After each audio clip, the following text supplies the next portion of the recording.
నమస్తే. ఆకువీడికి సంబంధించి జయంతి అనేటువంటి ఒక దళిత మహిళకి బెదిరించడానికి ప్రయత్నం చేశారని ఒక మహిళ ముందుకు వచ్చి ధైర్యంగా చెప్తుంది. నాకు ఫోన్ చేసి బెదిరించారు అని. దేని విషయంలో? రామాలయం కడతానికి. అది దళితుల యొక్క సత్రం కాదు, దళితుల యొక్క గొంతేలమ్మ గుడి కాదు, మాకు ఎలాంటి అబ్జెక్షన్ లేదు, మీరు రామాలయం కట్టుకోవటానికి మాకు కాలనీలో ఎవరికి అబ్జెక్షన్ లేదని సంతకం పెడుతున్నామని సంతకం పెట్టమని వచ్చారు. నేను పెట్టనన్నాను, నన్ను బెదిరించారు అని ఒక మహిళ ముందుకు వచ్చి చెప్పడానికి సిద్ధపడింది. ఇప్పుడు ఆ మహిళని మీ ముందు ప్రవేశపెడుతున్నా, ఫోన్ చేస్తున్నాను. ఇప్పుడు నేను మీ ముందు జయంతి అని ఒక దళిత మహిళ, ఆకువీడు పెద్దపేటలో ఉన్న మహిళకి నేను డైరెక్ట్గా ఫోన్ చేస్తాను. ఓకే, మీరు రామాలయం ధర్మబద్ధంగా, న్యాయబద్ధంగా, చట్టబద్ధంగా కడుతున్నప్పుడు ఇలా బెదిరింపులకు ఎందుకు దిగుతున్నా నాకైతే అర్థం కదా. కోర్టులకు వెళ్ళారు కదా, పర్మిషన్ ఇచ్చింది కదా, చట్టం పర్మిషన్ ఇచ్చింది, పోలీస్ స్టేషన్ పర్మిషన్ ఇచ్చారు, కలెక్టర్ పర్మిషన్ ఇచ్చాడు, మున్సిపల్ కమిషనర్ దగ్గరుండి మీకు పని చేయించినప్పుడు, అంత చట్టపరంగా ఉన్నప్పుడు దళిత మహిళని ఫోన్ చేసి బెదిరించాల్సిన అవసరం ఏం లేదు కదా, టెక్నికల్గా లేదు కదా. నాకు తెలియదు ఎందుకు బెదిరించారు. ఇక ఆ మహిళని లైన్లో తీసుకుంటున్నా. ఆకువీడు పెద్దపేటకు సంబంధించినటువంటి ఒక దళిత మహిళని సార్ వినండి ఆమె ఏమంటుందో.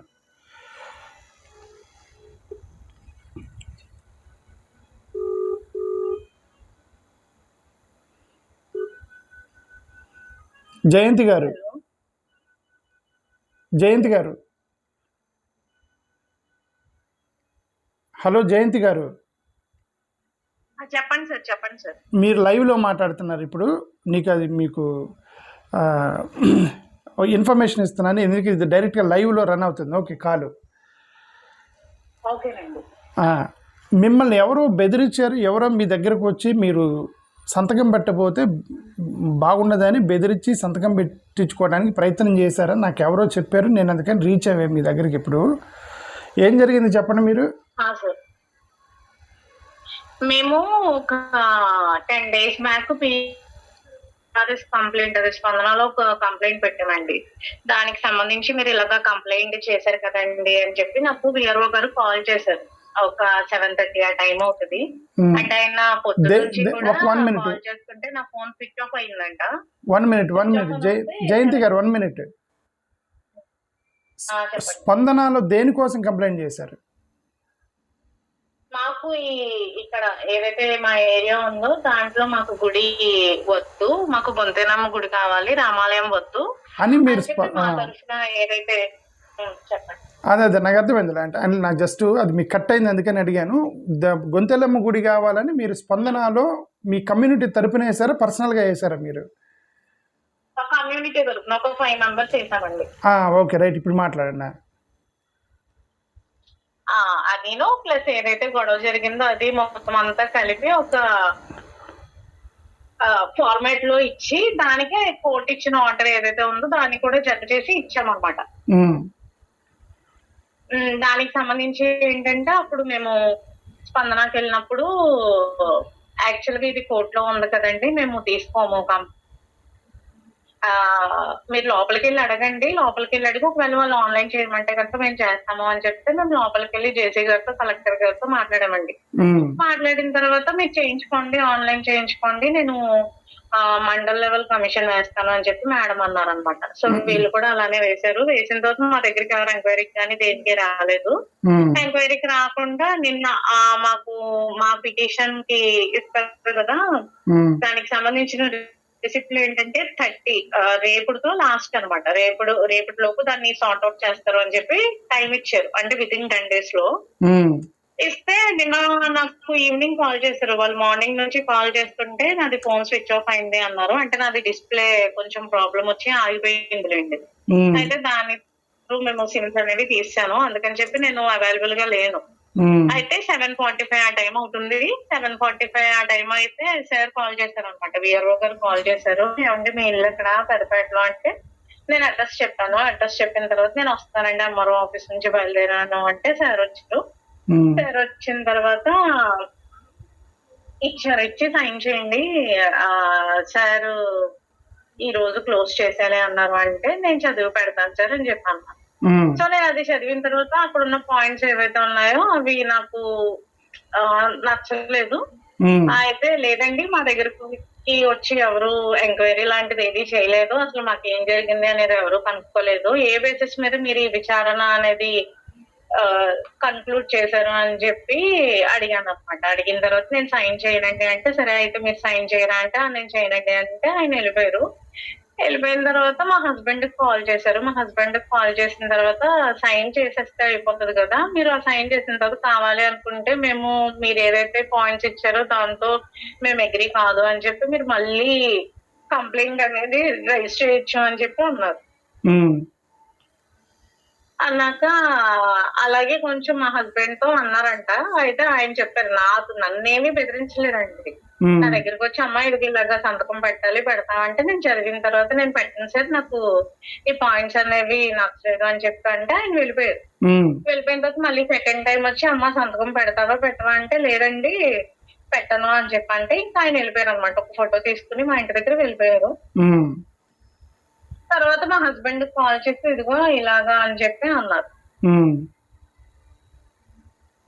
అదేనండి జరిగింది. ఆ తర్వాత మళ్ళీ ఇంకా నా దగ్గరికి ఎవరు రాలేదు, ఏ కాల్ కూడా రాలేదు. అరే మీ హస్బెండ్ కి ఫోన్ చేసి మీరు కొండతో ఢీకొంటున్నారు అని అని వేరే వాళ్ళు చెప్పారు. నేను అది మిమ్మల్ని అడుగుతాను, ఒకసారి వినండి.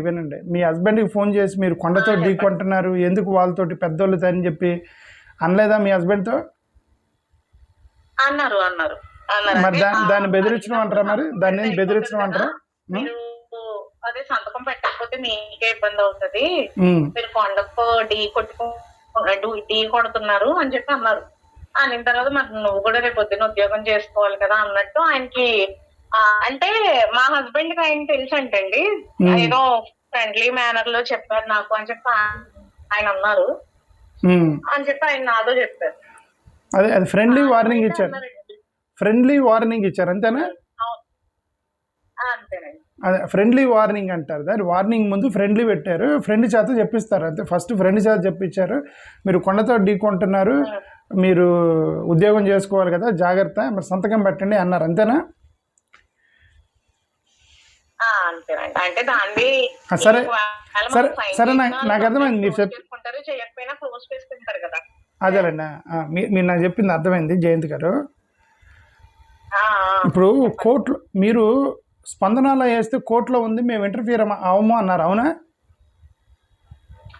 అక్కడ ఆన్లైన్ చేయించుకునే దగ్గర కంప్లైంట్ ఆన్లైన్ చేయించుకునే దగ్గర ఆవిడ అన్నారండి, ఎవరు మీ కోర్టులో ఉంది కదండి, కోర్టు ఇష్యూస్ లో మేము ఇన్వాల్వ్ అవ్వకూడదు అని చెప్పానంటే మేము మళ్ళీ సెకండ్ టైం అక్కడికి వెళ్ళి కోర్టుకి దీనికి సంబంధం లేదండి, మా వీధి తరఫున మా జనాలు ఎవరైతే ఉన్నారో మేము కంప్లైంట్ అనేది ఇస్తున్నాము అంటే సరే మీరు లోపలికి వెళ్ళి ఒకసారి అడగండి అంటే అప్పుడు మేము లోపలికి వెళ్ళి చెప్పామండి విషయం, మా పెద్దపేట తరఫున మేము రిప్రజెంట్ చేయడానికి వచ్చాము అని చెప్పి చెప్తే అప్పుడు మేడం అడిగారు అనమాట నన్ను, ఏంటంటే మీ ప్రాబ్లం ఏంటి, మీకు ఎందుకు రామాలయం వద్దు అని చెప్పి అన్నారు. యాక్చువల్లీ నేను గుడికి వెళ్తానండి, అంటే టెంపుల్ కి వెళ్తాను. వెళ్తే నువ్వు బొట్టు పెట్టుకున్నావు కదా, ఒక హిందూగా నువ్వు ఒక హిందూ అయి ఉంటే నువ్వు రామాలయం వద్దు అని చెప్పడానికి ఎలా చెప్పగలుగుతున్నారు, ఒక హిందూ అయితే మాకు రామాలయం వద్దు అనే మాటను పలకలేరు కదా అని చెప్పి కలెక్టర్ మేడం నన్ను అడిగారండి. మరి ఒక హిందూ గొంతెలమ్మ గుడి వద్దు ఎందుకు మేడం అని అడగపోయారా మీరు? ఒక హిందువు అయ్యండి, మనందరం హిందువులం కదా, మన హిందువులు మీ గొంతెలమ్మ గుడి వద్దని మాకు అంత ఛాన్స్ ఇవ్వరు కదా సార్ లోపల, ఇంత క్వశ్చన్స్ అడిగే ఛాన్స్ ఇవ్వరు కదండి. అయితే ఆవిడన్న మాటకి నేనేమన్నానంటే మేడం సార్ అన్నట్టు 100 సంవత్సరాలు రామాలయం ఒకవేళ పెద్దపేటలో ఉండుంటే నిజంగా ఉండుంటే కనుక మీరు రామాలయం కట్టేసుకోండి, మాకేం ప్రాబ్లం లేదు. మా తరఫున మేము చెప్పుకోవడానికి వచ్చింది ఏంటి అంటే మాకు గొంతేనమ్మ గుడి అనేది మేము ఏదైతే మా దేవతను పూజించుకుంటామో మాకు ఆ గుడి కావాలి. ఒకవేళ మీరు ఆ గుడి కట్టలేని పక్షంలో మీరు రామాలయమే కడతాను అంటే మాకు ఏ గుడి కూడా మా వీధిలో వద్దు అని చెప్పి మేము రిక్వెస్ట్ చేసాం అన్నమాట. అప్పుడు మీరు హిందువా క్రిస్టియనా? కంప్లైంట్ మీరు వెళ్ళి జయంతి గారు మీరు హిందువా క్రిస్టియనా? నేను హిందూనేనండి. మీరు హిందూ? నేను హిందూనా, నేను గుడికి వెళ్తాను, నేను చర్చికి కూడా వెళ్తాను. అంటే చర్చికి వెళ్తే క్రిస్టియన్ అంటే క్రిస్టియన్నే, లేదంటే గుడికి వెళ్తే హిందూ అంటే నేను హిందూనే. నేను రెండూ కూడా పాటిస్తాను. రెండు పాటిస్తే మీరు హిందువే.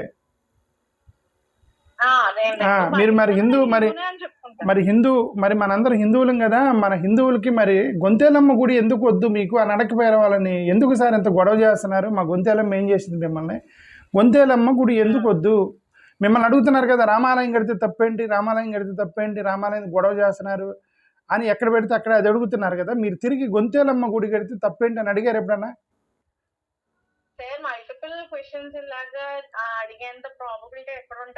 లేదు, దాన్ని నేను అందుకే నేను మిమ్మల్ని లైన్లో ఎందుకు తీసుకున్నానంటే, మీ లైన్ ఎందుకు తీసుకున్నానంటే వన్ సైడెడే వెళ్తుంది, వన్ సైడెడ్ ఇన్ఫర్మేషన్ ఇస్తున్నారు, వన్ సైడెడ్ పర్మిషన్లు తీసుకున్నారు, వన్ సైడెడ్ కోర్టులో. అదే కదా సార్, ఇప్పుడు బ్రహ్మ ముహూర్తంలో మేము గుడికి మొదలుపెట్టాము అని చెప్పి అంటున్నారు. సరే, బ్రహ్మ ముహూర్తంలో నేను ఇలా చేస్తున్నాను అని చెప్పి ఆయన ముందు రోజు కూడా ఇన్ఫర్మేషన్ ఇవ్వలేదు. ఎందుకని? ఎవరికీ తెలీదు. అంటే వస్తారు 1 గంటకి స్టార్ట్ చేశారండి. 1 గంటకి స్టార్ట్ చేసి ఓవర్ నైట్ లో తెల్లారేసరికి మొత్తం గుడిని కూల్చేసి మొత్తం ఏదైతే ఉంటుందో కూల్చిందంతా కూడా మొత్తం తీసుకెళ్లిపోయారు. ఇప్పుడు ఈయన చెయ్యాలి అన్న ఉద్దేశం ఉన్నప్పుడు, ఈయన ముందే ప్లానింగ్ లో ఉన్నప్పుడు ముందు రోజు ఇన్ఫర్మేషన్ ఇవ్వచ్చు కదా, మేము పలానా టైంకి ఇలాగా భూమి పూజ చేస్తామనో లేకపోతే ఇలాగ డెమాలిష్ చేస్తామనో మాకు ఒకవేళ ఇన్ఫర్మేషన్ వచ్చుంటే మేము బయటకు వెళ్ళి మీరు ఎందుకు ఇలా చేస్తారని చెప్పి క్వశ్చన్ చేసేవాళ్ళు. మేము దగ్గర దగ్గర 300 పోలీసులు అండ్ అలానే కొంతమంది టీడీపీ జనసేన కార్యకర్తలకు సంబంధించి కొంతమంది మనుషులు వీళ్ళందరూ వచ్చేసి ప్రతి సందుకి కూడా ఏంటంటే బోలెడు మంది పోలీసులు ఉంటే మమ్మల్ని బయటకు రానివ్వకుండా అరెస్ట్ చేయాల్సింది చేస్తారు. ఇదేంటంటే జనాలకి ఇవేమీ కూడా. అవును, మరి అది కూల్చేటప్పుడు శబ్దాలు రాలేదా మీకు? శబ్దాలు వచ్చినాయండి, కానీ మాకు బయటకు వచ్చే పాసిబిలిటీ లేదు కదా సార్. అంటే పోలీసులు కమ్మారా మిమ్మల్ని? చెప్పండి సార్. పోలీసులు కమ్మారు అంటే మీరు ఎందుకు బయటికి రాలేకపోయారు? మీకు పక్కన శబ్దాలు వచ్చినాయి, మీరు అన్నారు మాకు ముందే తెలిస్తే బయటకు వచ్చి అడ్డుకునే వాళ్ళం అన్నారు కదా, కానీ శబ్దాలు వచ్చింది. ఇలా మాకేంటంటే అఫీషియల్ గా ఎవరు చెప్పలేదండి. కానీ ఎవరో ఒక అతను ఇలాగా పలానా టైంకి చెప్పండి సార్. కానీ నాకెవరో ఆ రోజు ఈవినింగ్ 8కో 9కో ఫేస్బుక్లో పోస్ట్ చేశారు, ఇట్లా వాళ్ళు అర్ధరాత్రి పడగొట్టబోతున్నారని. 9 గంటలకి ఎవరో ఒక అతను ఫేస్బుక్ లో పోస్ట్ చేస్తే నాకు అది 10 గంటలకు పంపించారు. మాకు కూడా అలానే మాకు వచ్చిన ఇన్ఫర్మేషన్ అంటే మీకు చెప్తాము, మేము ఎందుకు బయటకు రాలేదో చెప్తాము. యాక్చువల్లీ వీళ్ళు ఏదైతే ఇలా కనుక్కున్నారో వీళ్ళు పడగొట్టడానికి వస్తారు, అలా ఆపడానికి ఎవరన్నా మీరు ఎందుకు పడగొట్టుతున్నారు అని చెప్పి మేము అడిగితే కనుక మా మీద ఏదో ఒక కేసులు వేసి లోపలికి తీసుకెళ్లిపోతారు. సో దట్ ఏంటంటే బోలెడు పోలీస్ ఫోర్స్ అనేది వచ్చి ఆల్రెడీ అక్కడ ఒక ఫంక్షన్ హాల్లో ఉంది అని చెప్పి మాకు ఇన్ఫర్మేషన్ ఇచ్చారనమాట. ఇస్తే దాని వల్ల ఏంటంటే ఆల్రెడీ లాస్ట్ టైం ఒక 42 మంది వరకు లిస్ట్ చేస్తారు. 62 మంది మీద ఎంతమందో కేసులు పెట్టేసి 42 మంది దాకా తీసుకెళ్లిపోయారు. మళ్ళీ వాళ్ళని ఈ వంక చూపించి, అంటే వీళ్ళు అడ్డుగా ఉన్నారనో లేకపోతే ఇంకోటో వంకగా చూపించి తీసుకెళ్లిపోతారు అన్న ఉద్దేశంతో ఏంటంటే బయటకి ఎవరు రాలేదు. ఒకవేళ బయటకి రావాలన్నా సరే మొత్తం మా సరౌండింగ్స్ అంతా కూడా పోలీసులు. మేము నైట్ టైం ఏదో వీడియో రికార్డ్ చేయడానికో లేకపోతే లైట్ విజిబిలిటీ కూడా ఉండదు కదండి ఆ టైంలో. అవును, నాకు కొత్త పాయింట్ చెప్పారు. ఇప్పుడు మిమ్మల్ని పిలవకపోవడానికి కారణం మీరు మాలోళ్ళు కాబట్టి గుడి పూజకు రాకూడదనే మీ వాళ్ళ ఉద్దేశమా? ఎవరిని మమ్మల్ని పిలవడానికండి? అర్థం కాలేదు. అంటుగా మీరు ఏదో అన్నారు కదా, ఏమోనండి నాకు తెలియదు. అంటే అంటుగా ఉన్నారేమోనని పిలవలేదని ఒక అనుమానం వ్యక్తం చేశారు మీరు. ఏంటండి? అంటుగా ఉన్నారేమోనని మమ్మల్ని పిలవలేదనుకుంటా అని ఒక అనుమానం వ్యక్తం చేశారు, అవునా? అచ్చా, అడ్డుగా ఉన్నారా? నేను మళ్ళీ అంటుగా ఉన్నారంటే మళ్ళీ ఇదొక కొత్త పాయింట్ ఏమైనా వచ్చింది మాల. శ్రీరామనవమికి ఆయన వచ్చినప్పుడు మాకు రామాలయం వద్దు అని చెప్పి మా వాళ్ళు ఏ రకంగా అయితే ఫైట్ చేశారు, సేమ్ వేలో మళ్ళీ ఇప్పుడు ఈయన నేను గుడి కట్టి తీరుతాను, నేను శంకుస్థాపన చేస్తాను అన్న వేలో వెళ్తున్నారు. కాబట్టి మళ్ళీ అదే రోజు ఈ శంకుస్థాపన అంటారో లేకపోతే ఇంకా ముందు ప్రొసీడ్ అయ్యేదానికి ఏదైతే ఉందో ఆ ప్రాసెస్ లో మా మగాళ్ళు ఎవరైతే ఉన్నారో లేకపోతే మా పేటలో ఎవరైతే ఉన్నారో వాళ్ళు అడుగుతారు అన్న ఉద్దేశంతో ఇలా ఏమన్నా చేసి ఉండొచ్చు అన్న దాంతో మేము ఎవరం బయటకు రాలేదు. యాక్చువల్ గా ఒకవేళ ఆయన అఫీషియల్ గా అనౌన్స్మెంట్ ఇచ్చుంటే మేము ఇలాగ పలానా టైంకి వస్తాము, పలానా టైం నుంచి మేము దీన్ని పడగొట్టేస్తాము, లేకపోతే మేము ఈ రోజు భూమి పూజ చేస్తాము అంటే అప్పుడు మరి కాన్సిక్వెన్సెస్ ఎలాగుండేవో మనకు తెలియదు కదా సార్. ఓకే. ఎవరికీ తెలీదండి. అది కూడా ఏంటంటే మా వీధిలో ఒకళ్ళకి మేము స్ప్రెడ్ చేసుకొని ఇదిగో ఇలా పలానా టైంకి వస్తారంట. వాళ్ళు ఇలాగ ఒకవేళ బయటకు వచ్చేటట్టయితే మొత్తం ఎవరైతే వస్తారో వాళ్ళ మీద ఎక్కడ లేనివన్నీ పెట్టేసి తీసుకెళ్ళిపోతారంట అంటే ఇంకా మేము లోపలే ఉన్నాం అనమాట. మాకు పాసిబిలిటీ ఉన్నంత వరకు మా వాళ్ళకి ఎవరైతే ఉన్నారో వాళ్ళకి చెప్పి వీడియోస్ లాంటివి తీయించాము ఎవిడెన్స్ లాగా. అండ్ ఆ వీడియోస్ తీసినప్పుడు కూడా ఏంటంటే ఈ ఇప్పుడు రామాలయం అనే సత్రం ఏదైతే ఉందో దాని పక్కన ఒక ఇల్లు ఉంటది. అక్కడ నుంచి ఆ కుర్రోడు ఆ ఇంటికి సంబంధించిన కుర్రోడు వీడియోలు తీస్తుంటే ఒక ఇద్దరు పోలీస్ ఆఫీసర్స్ ఈ గేట్ ఏదైతే ఉందో దాన్ని దూకేసి వెళ్ళి మీరు వీడియోలు ఎందుకు తీస్తున్నారు, వీడియోలు తీస్తే బాగోదు అని చెప్పి వాళ్ళని బెదిరించారు. అవునా? వాళ్ళని బెదిరిస్తే అప్పుడు మా ఇంటికి వచ్చి మేము మా ఇంట్లో ఉంటే మీరు వచ్చి మమ్మల్ని ఏంటంటే అడుగుతారు అని చెప్పి ఒక లేడీ గట్టిగా మాట్లాడితే అప్పుడు వాళ్ళు వెళ్ళిపోయారు అనమాట. వెళ్ళిపోయిన తర్వాత వీళ్ళు మళ్ళీ వీడియోస్ తీయడం స్టార్ట్ చేశారు. అంటే పోలీసులు గోడ దూకి మీ ఇంట్లో గోడ దూకి వచ్చి ఎందుకు వీడియోలు తీస్తున్నాం అన్నారా? అని అన్నారు. అవును, సీక్రెట్. అది సీక్రెట్ ఏముంది, మేము అఫీషియల్గా పర్మిషన్ తీసుకొని చేస్తున్నాం అన్నారు కదా. సీక్రెట్ ఏముంది, అఫీషియల్గా పర్మిషన్ తీసుకొని చేస్తున్నాము, పబ్లిక్గానే చేస్తున్నాం అని. మరి వీడియో తీస్తే ఏంటి తప్పు? మరి అదే కదా సార్, వీడియోలు అయితే తీయనివ్వలేదండి, ఇది వాస్తవం. సరే, నేను ఒకటే ప్రశ్న అడుగుతున్నా మిమ్మల్ని. చెప్పండి సార్. అది సత్రమా, గొంతెలమ్మ గుడా, రామాలయమా మీ ఉద్దేశం? నాకు 30 సంవత్సరాలండి. 30 సంవత్సరాల వరకు నాకు తెలిసింది ఏంటంటే మేము ఈ గొంతెనమ్మకు సంబంధించి పండుగ దసరా టైంలో సెలబ్రేట్ చేసుకునే వాళ్ళం అండి. అంటే ఒక్కొక్క చోట ఒక్కొక్క టైంలో సెలబ్రేట్ చేసుకుంటారేమో మాకు తెలియదు కానీ ఈ దసరా టైం ఏదైతే ఉందో నాకు ఒక 10 ఇయర్స్ వచ్చేంత వరకు కూడా మా వీధిలో ఈ పండుగ చేశారు. గొంతెనమ్మ మీ వాయిస్ కట్ అయిపోయింది నాకు. సిగ్నల్స్ లేవండి. ఇప్పుడు వినిపిస్తుందా మీకు? ఇప్పుడు మాట్లాడండి. చేసేవారు. మొత్తం మా పూర్వీకులే కానివ్వండి, లేకపోతే మా వీధిలో ఉన్న పెద్దవాళ్ళు చెప్పడం ఏంటి అంటే అది సత్రమే. ఆ సత్రాన్ని మేము మల్టిపుల్ వేస్ లో వాడుకునే వాళ్ళము. తర్వాత ఏంటంటే మేము నందిని చేసుకునేటప్పుడు ఆ సత్రంలో చేసుకునే వాళ్ళము. తర్వాత మేము నందిని అందులోనే పెట్టుకున్నాము. పెట్టుకున్న తర్వాత ఏంటంటే కొంతకాలం తర్వాత రాముడు ఈ విగ్రహాలు ఏవైతే ఉన్నాయో వాటిని తీసుకొచ్చి దాంట్లో పెట్టడం వల్ల రామాలయం రామాలయం రామాలయం అనే పేరు వచ్చింది దానికి. రాముడు సీత విగ్రహాలు ఉన్నాయి కాబట్టి దాన్ని ఈ చుట్టుపక్కల వాళ్ళు కూడా ఏంటంటే ఈ రామాలయం అని పిలవడం స్టార్ట్ చేశారు. అలాగది రామాలయం అయింది కానీ వాస్తవంగా అది రామాలయం కాదు. సత్రం గొంతెలమ్మ గుడిగా మారింది. ఆ సత్రం గొంతెలమ్మ కూడా ముందు సత్రమే. ఆ తర్వాత మల్టీపర్పస్ వాడారు దాన్ని. దాంట్లో చెప్పండి. ఆ తర్వాత దాన్ని రెండింటికి వాడారు, సత్రంగా ప్లస్ గుడిగా రెండింటికి వాడారు. ఆ తర్వాత అంతేనా? గుడిగా మేము వాడుకున్నాం. వాడుకున్న తర్వాత ఇది ఖాళీగా ఉంది అనే ఉద్దేశంతో ఏంటంటే కొంతమంది అప్పట్లో మా పూర్వీకులు ఎవరైతే ఉన్నారో, మా పెద్దవాళ్ళు ఎవరైతే ఉన్నారో వాళ్ళకి కొంతమంది వచ్చి మేము ఇలా పెట్టుకుంటాము అని అంటే వాళ్ళు అప్పుడు నో చెప్పలేదు. ఎందుకంటే అప్పుడు మాకు అదే ఆ టైంలో ఏంటంటే అది గ్రేట్ కదండి. ఇప్పుడు రాముడు సీత మన దగ్గరకు వచ్చేస్తున్నారు అంటే అమ్మో మన దగ్గరకు వచ్చేసారు అనే వాళ్ళు యాక్సెప్ట్ చేసారేమో. ఇప్పుడు ఇంత ఇష్యూ అవుతుందని చెప్పి ఒకవేళ ఊహించుంటే ఒకవేళ వద్దు అని చెప్పేవాళ్ళేమో. మేము పెట్టుకుంటాము అంటే వాళ్ళు పెద్ద తరహాగా పెట్టుకోండి, తర్వాత వాళ్ళు తీసుకెళ్ళలేదు. ఇప్పుడేమో ఇది రామాలయం అంటే రామాలయం అని వీళ్ళు అంటారు. ఇక్కడ రాముడు గుడి కట్టండి అని చెప్పేమో జనాలు అంటారు. రాముడు గుడి కడతారు అంటే కట్టండి అన్న జనాలు వచ్చేమని ఇక్కడ పూజలు చేస్తారా అంటే చెయ్యి. ఇక్కడ లోకల్ గా ఉండాల్సిందేమో మేము.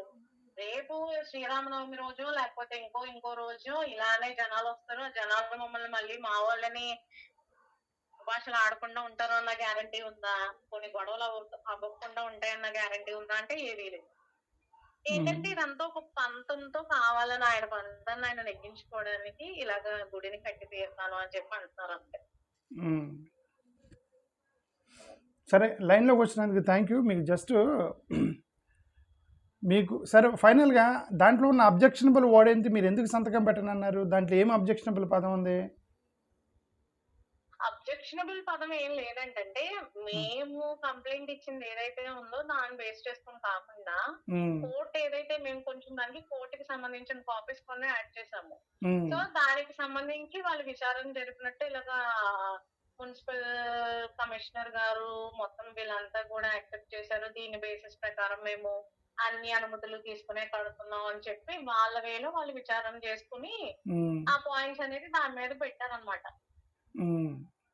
వాస్తవానికి ఇక్కడికి మమ్మల్ని వచ్చి గ్రౌండ్ లెవెల్లో ఎవరు కూడా ఎంక్వైరీ అనేది చేయలేదు. మా వీధిలో ఈ సత్రంగం రామాలయం అనేది పెదపేటలో ఉంటే పెదపేట వాసులను ఎవరిని కూడా ఎవరు వచ్చి మీకు ఏం జరిగింది ఏంటి మీకు ఎందుకు వద్దా అని చెప్పి ఈ రోజు వరకు కూడా ఒక ప్రాపర్ గా ఎవరు ఎంక్వైరీ అనేది చేయలేదు మా దగ్గరికి.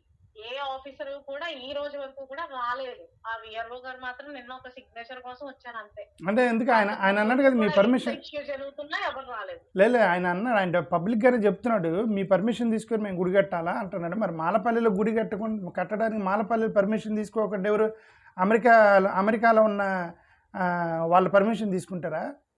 అంటే లేదండి, అంటే పెదపేటలో అంటే నా వీడియోల కింద కూడా అలాగే జయంతి గారు నా వీడియోలు గుడికి నేను ఒకటి చెప్తానండి. ఇక్కడ ఇప్పుడు పెదపేటలో వీళ్ళన్న రామాలయం అనే సత్రం ఉన్నది పెదపేటలో.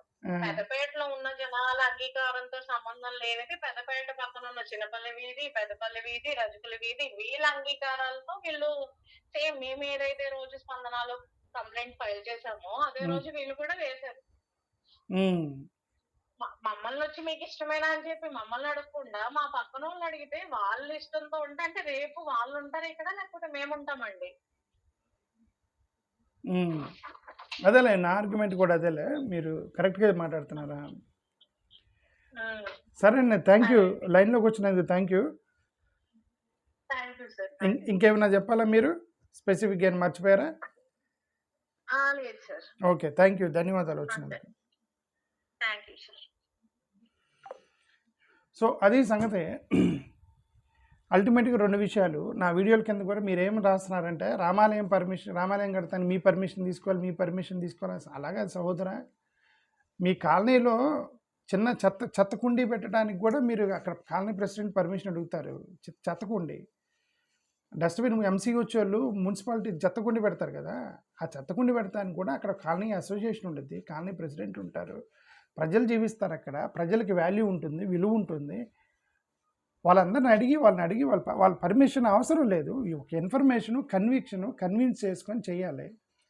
వీళ్ళని అడిగేది ఏంద్రా, వీళ్ళేంటి వీళ్ళ మానవులను అడిగేది ఏంద్రా అని చెప్పేసి మీ అధికారం, మీ పోలీసులు, మీ డబ్బులు ముందే డబ్బులే లేకపోతే మీ దగ్గర డబ్బులు ఉన్నాయి, కులం ఉంది, ధనబలం ఉంది, అధికార పాపం వీళ్ళందరూ మీ కోట్లు వేశారు, మీరు రాజ్యం పరిపాలిస్తున్నారు కాబట్టి మీరు రాజ్యాధికారులు కాబట్టి మీరు ఈ అధికారం చలాయిస్తూ పాపం వీళ్ళని దొక్కేస్తున్నారు కాలనీలో. ఆమె ఏదో భయపడితే చెప్పింది, కానీ నిజానికి ఏంటంటే ఆమెను బెదిరించారు. ఆమెకు ఫోన్ చేసి ఆమెకు వచ్చి సంతకం పెట్టమన్నారు. నేను పెట్టను, ఎందుకు ఆమెకు నచ్చలేదు, దాంట్లో టర్మ్స్ అండ్ కండిషన్స్ నచ్చలేదు. హస్బెండ్కి ఫోన్ చేశారు. హస్బెండ్కి ఫోన్ చేసి నువ్వు ఉద్యోగం చేస్తున్నావు, హస్బెండ్ ఎంప్లాయీ, నువ్వు ఉద్యోగం చేస్తున్నావు, కొండతో ఢీకుంటున్నావు, నువ్వు నీకు ఉద్యోగం చేయాలని లేదా అని బెదిరించారు అని పాపం హస్బెండ్కి ఫోన్ చేశారు. అంటే బెదిరించడం. నేనేమిటా అంటే చట్టబద్ధంగా మీరు చేస్తున్నప్పుడు, అన్ని పర్మిషన్లు తీసుకొని చేస్తున్నప్పుడు, చట్టం మీ వైపు ఉన్నప్పుడు, పోలీసులు మీ వైపు ఉన్నప్పుడు, అంతా మీ దగ్గర ఉన్నప్పుడు, మీరు ఆల్రెడీ వచ్చి పడగొట్టి సాఫ్ చేసి రేపొద్దున ముహూర్తం కూడా పెట్టినప్పుడు మాలోని బెదిరించడం ఎందుకు? ఇంకా అప్పుడు అతను సంతకం పెట్టకపోతే ఏమైంది? పార్లమెంట్లో బిల్లు ఆగిపోయిందా? జయంతి గారి భర్త సంతకం పెట్టకపోతే పార్లమెంట్లోని బిల్లులు ఆగిపోయినాయి, ఎందుకు బెదిరించారు మాలోని ఫోన్ చేసి అనేది ఒక పాయింట్ వచ్చింది నాకు. ఓకే, ఎట్లా కడుతున్నారు కదా, దౌర్జన్యంతో కడుతున్నారు, కట్టండి. మళ్ళీ వాళ్ళని బెదిరించి మళ్ళీ వాళ్ళు భయపడి ఏమో వీళ్ళు బెదిరించారు మమ్మల్ని, మనం ఏం చేస్తారని పాపం ఏంటి భయపడితే బతకాలి కదండి. వాళ్ళు చిన్న ప్రాణాలండి, దళితులు చాలా చిన్న ప్రాణాలు. ఓకే, వాళ్ళు ఊరికే భయపడ్డారు కాబట్టి మీరు ఇంత దౌర్జన్యంగా వచ్చి వాళ్ళ కాలనీలో మాల కాలనీలో వాళ్ళు వద్దంటున్నా సార్ వాళ్ళకి వ్యతిరేకంగా వాళ్ళ కాలనీలో చెత్తకుండి కూడా అయినటువంటి ఒక పర్మిషన్ లేనటువంటి దాని మీద మీరు గుడే కడుతున్నారు. ఎందుకంటే యూ హ్యావ్ పవర్ మ్యాన్. వాళ్ళు వీక్, దట్స్ కాల్డ్ వాళ్ళని అందుకే అణగారిన వర్గాలు, బలహీన సెక్షన్స్ అంటారు. అందుకు వాళ్ళని ఎందుకు they are weak, they cannot fight you, they cannot fight with money, they cannot fight by power, they cannot fight anything. That's called they called weaker sections and they given protection. ఆ protection కూడా లాగేశారు చర్చికి వెళ్తున్నారని. SC ST అని ఒక protection ఇస్తే చర్చికి వెళ్తున్నారని ఆ వచ్చిన బలహీన సెక్షన్స్కి ఒక కర్ర ఇస్తే కర్ర కూడా లాగేశారు. ఓకే, దాన్ని ధర్మం అని మీరు పేరు పెట్టుకుని ముందుకు వెళ్తున్నారు. మేము ఆల్రెడీ వాళ్ళు బలహీన సెక్షన్స్కి వాళ్ళు ఎన్ని మీ యొక్క వ్యవస్థలతోటి, మీ పోలీసులతోటి, మీ రాజకీయాలతోటి, మీ రాజకీయ పలుకుబడితోటి, డబ్బు పలుకుతో వాళ్ళు ఢీకొనలేరు. వాళ్ళకి ఏదో చిన్న ఎస్సీ ఎస్టీ యాక్ట్ అనో రిజర్వేషన్స్ ఇచ్చారు.